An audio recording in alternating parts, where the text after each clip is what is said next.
휴먼 브랜드 14번째 자기다움의 연기 수업 시작하겠습니다. 이번 동영상은 13회 마지막 부분에 대한 세부 설명입니다.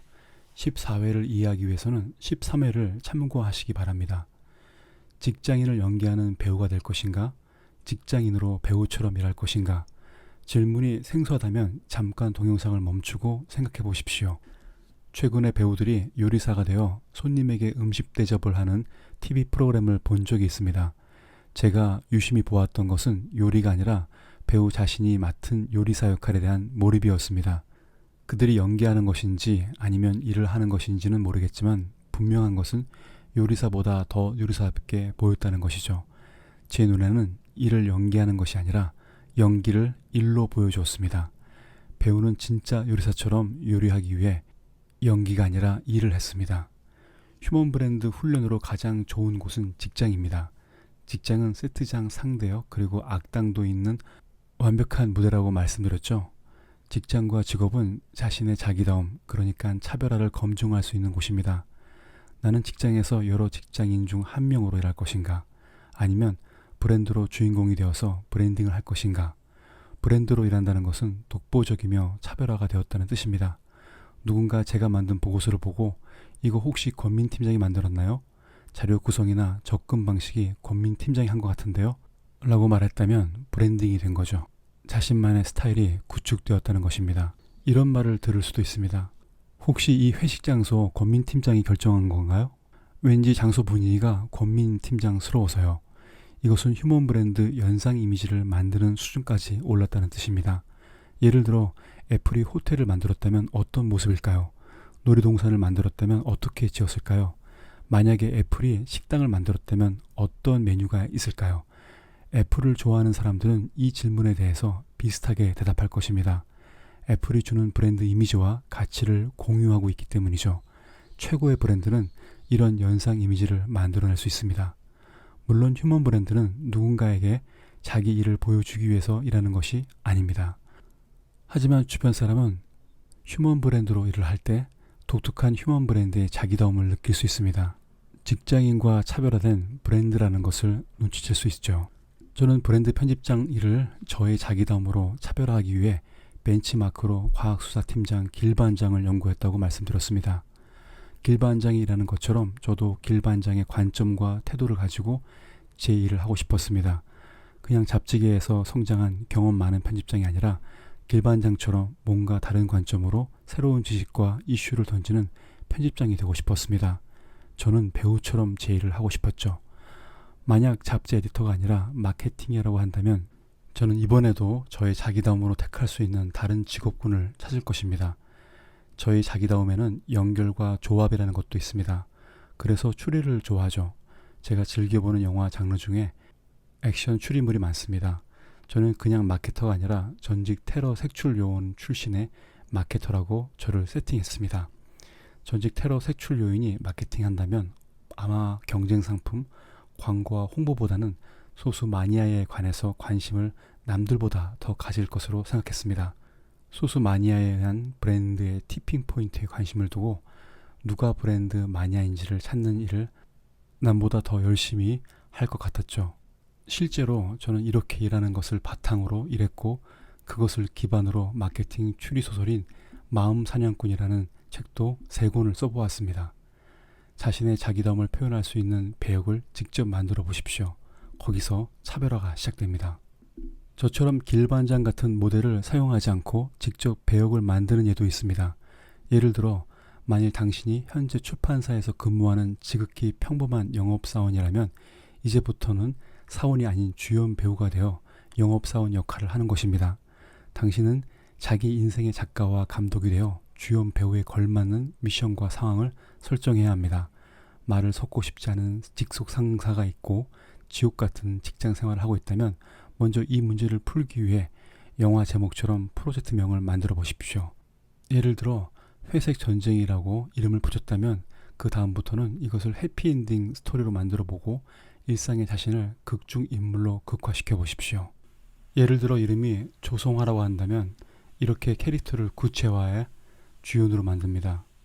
주연 조성화 35세 궁금한 것을 참지 못하고 뭔가를 발견하면 끝까지 쫓아가서 반드시 알아내는 성격, 불의를 참지 못하고 항상 옳은 것만을 주장하는 사람, 수백만 원짜리 양복은 없지만 수백만 원대의 디지털 장비는 구입하고야만은 가제트, 현재 자신을 해고하려는 직장 상사인 강서연을 자신의 편으로 만들고 그가 진행하는 프로젝트 A를 성공적으로 수행하려는 이 드라마의 주인공, 특이상 아마존에서 뱀을 주제로 사진을 3년 동안 찍음, 난민 문제를 공론화하기 위해서 난민 캠프 실상을 알리는 사진을 찍어서 SNS에 올림. 과연 이런 설정에 놓인 캐릭터는 어떤 방식으로 이를 풀어낼까요? 자기 일상을 드라마로 촬영해서 영화를 만들거나 다큐멘터리를 찍는다고 한다면 어떤 시나리오가 필요할까요? 이 시나리오에서 주인공은 어떻게 생각하고 어떻게 행동해야 할까요? 이런 질문을 하면서 자신의 캐릭터를 만들어갑니다. 자기 이름 앞에 주연이라는 배역을 주고 캐릭터를 만들어보면 이상하게 그 순간부터 주변이 달라지는 것을 느끼게 됩니다. 모두 나를 중심으로 돌아가는 것처럼 느끼죠. 물론 착시와 착각입니다. 그러나 주변 등장인물을 의식하지 않고 좀 더 프로답게 전문가다운 행동을 하게 될 것입니다. 그 이유는 주연은 조연을 의식하지 않기 때문이죠. 주연 배우가 의식하는 것은 오직 자기를 찍는 카메라입니다. 주연은 자신을 찍고 있는 카메라를 의식하면서 행동합니다. 여기서 카메라는 자기다움의 더스 앤 돈츠입니다. 할 것과 하지 말아야 할 것이란 뜻이죠. 이 부분은 다음 동영상에서 설명하겠습니다. 자신을 일상의 주인공으로 만드는 그 카메라 실체가 바로 자신을 특별하게 만드는 자기다움일 때 더 효과적입니다. 때문에 자기다움을 근거로 시나리오를 직접 써야 합니다. 자기다움을 근거로 해서 새롭게 업데이트된 생각과 행동을 할 때 놀랍게도 시나리오가 바뀌는 것을 체험하게 될 것입니다. 예를 들어 보겠습니다. 내가 되고 싶은 휴먼 브랜드는 회의에서 어떤 행동을 할까? 회사에서 문제가 생기면 어떤 방식으로 일을 처리할까? 프로젝트 리서치 자료를 만들 때 완성도 수준은 어느 정도일까? 직장 동료와 문제가 생기면 어떻게 해결할까? 이런 질문을 자기답게 정리하는 것이죠. 메소드 액팅은 연기 몰입이라는 뜻으로 배우가 자신을 스스로 극중 인물과 동일시하는 극사실주의적 연기입니다. 연기에서 정서 회상은 극중 인물의 감정과 동일시하기 위해 자신의 과거 경험을 깊이 탐색하여 극중 인물과 동기화시키는 것을 말합니다. 메소드 액팅은 시나리오에 충실하기보다 극중 인물과 하나가 되어서 나오는 배우 애드리브에 더 많은 재량권을 줍니다. 배우는 극중 인물이 진정으로 원하는 것은 무엇인가를 자문하면서 배우 내면에서 나오는 대답을 연구합니다. 가장 대표적인 메소드 액팅 연기자들로 더스틴 호프만, 알 파치노, 로버트 드니로, 앤서니 퀸 등이 있습니다. 저도 직장에서 메소드 연기를 활용해 일한 적이 있습니다. 방법은 앞서 설명했던 메소드 연기를 다시 짚어보겠습니다. 극중 인물이 진정으로 원하는 것은 무엇인가를 자문하면서 배우 내면에서 나오는 대답이 대본입니다. 먼저 브랜드 컨설팅 회사의 대표이사 직함 대신에 이름 앞에 전략적 셰르파라고 붙였습니다. 제 명함을 건네받은 사람은 도대체 이 일이 무엇이냐고 묻고 그때부터 나의 일과 강점을 소개하는데 저의 자기다움으로 설명했습니다. 셰르파란 히말라야 산악 등반인을 말하는데 이들은 베이스 캠프까지 산악인들을 안내합니다. 단순한 가이드 차원을 넘어 전반적인 준비 상황, 등정 루트 선정, 정상 등반 시간의 최종 설정 등 모든 것에 대해 조언을 합니다. 이들이 등반의 성공을 보장하는 것은 아니지만 히말라야에서 셰르파라는 명함을 가지고 있으려면 거의 목숨을 거는 수준이어야 합니다. 컨설턴트 역시 진짜 컨설턴트라면 히말라야 등반을 돕는 셰르파처럼 어느 정도 성공을 보장해야 합니다. 차원이 다른 지식을 가지고 있어야 한다고 생각했기에 부담스러운 짐을 짊어졌지만 의미 있는 노련한 셰르파가 되고 싶었습니다. 컨설턴트와 셰르파 사이에서 메소드 연기를 하면서 당시 컨설턴트로서 클라이언트를 대하는 저의 태도는 과거보다 많이 바뀌었습니다. 배역에 몰입하면 인생의 감동 목소리가 들릴 것입니다. 어떤 사람은 그것을 운명이라고 부르고 또 어떤 사람은 소명이라고 합니다. 반면 립싱크 가수처럼 이와 정반대인 사람도 있습니다. 녹음 테이프를 틀어놓고 노래를 부르는 척 입만 움직이는 이런 사람도 회사에 있습니다. 어떤 직장일까요? 기업과 CEO를 위해서 일하는 사람들은 회사가 지시하는 업무량보다 적게, 월급보다 적게 일하는 것이 행복하다고 생각하죠. 받은 것보다 적게 일하는 곳이 신의 직장이라고 착각하기 때문입니다. 자신이 기업을 상대로 뭔가를 더 얻어내어 이겼다고 생각하지만 롱샷으로 보면 지고 있는 것입니다.